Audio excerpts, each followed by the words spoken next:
My computer monitor's out, so my videos have to be like this for now on, at least for a while until I buy a new computer monitor. So, the other day I said the price of Tesla is crazy. Um, like Tesla's a terrible investment. Tesla's going to go bankrupt if people finally stop owning Tesla. And I know that there are a lot of people that disagree with me big time. And here's the thing. Okay, General Motors sells how many cars? I don't know. A lot more cars than Tesla, way more. And General Motors, what do they have? They have a history. They have the Chevy Corvette, and not just one version of the Chevy Corvette. They had a lot of versions of the Chevy Corvette, and that's just one type of car. They also had the Camaro, and they also had the Silverado, and they also have their SUV markets, their SUVs that were incredibly popular and incredibly successful. So their market cap is 78 billion. How much is Ford's? I think it's like 56. I just looked it up and I already forgot. What does Ford have? Well, historically they had the Thunderbird. Ford had the Mustang. Ford also doesn't own, like, same thing with General Motors. It's not just that they have the Chevy like Corvette. They also have other luxury vehicles. I'm pretty sure GM owns the Cadillacs, like all the versions of the Cadillac. And the reason I mentioned the versions of them is because look at how the Hummer was brought back, and look at how the Mustang was brought back and reimagined, and look at the way that the Camaro has been reimagined, and look at the way that the Dodge Charger has been reimagined. Having cars you made that were awesome in the past helps you moving into the future because you have design ideas that can be turned into something even better. Tesla has very few design ideas. They pretty much have the equivalent of just the Camaro, because the Camaro had a bunch of. I remember when I was a kid, that '80s Camaro was everywhere, and I mean Mustangs have always been everywhere. But when I was a kid, the Mustang was like the '80s version of the Mustang, which was completely different. And all I'm saying is, some of these car companies actually have past cars they've made.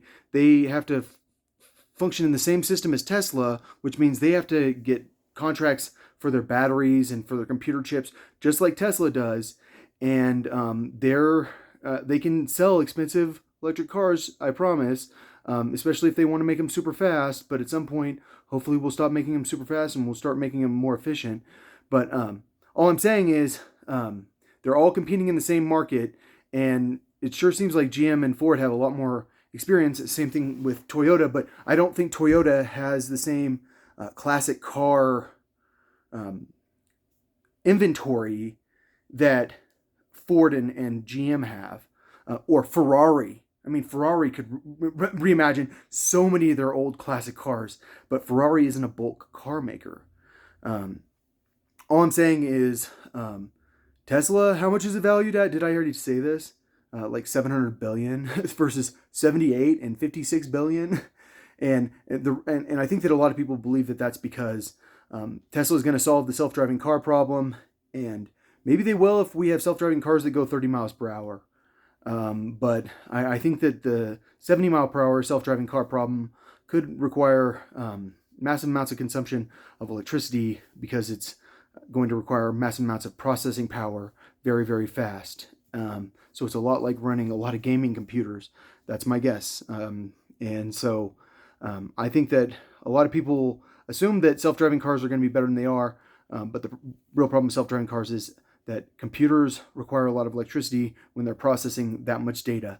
And even if the computers are processing a car's data that's going 30 miles per hour, which is a lot less data, because if you think about it, like if you're going 60 miles per hour, it's even more data. But I don't know.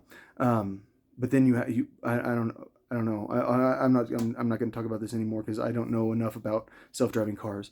All I'm saying is, yeah, Tesla has a really weird valuation. I don't get it. I think it's partially because of this Ponzi scheme that certain investors have been running. I don't know. I don't know what it is about Tesla that makes it so expensive.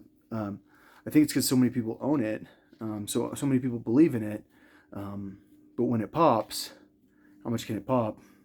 I don't think it's Elon's fault. I think that a lot of the time you just like if you're a person that owns stock in a company and it's your company, you just don't ever sell it, and you just let the price go wherever it goes to, and you can't control how much people are buying and selling it for. So, but I don't know.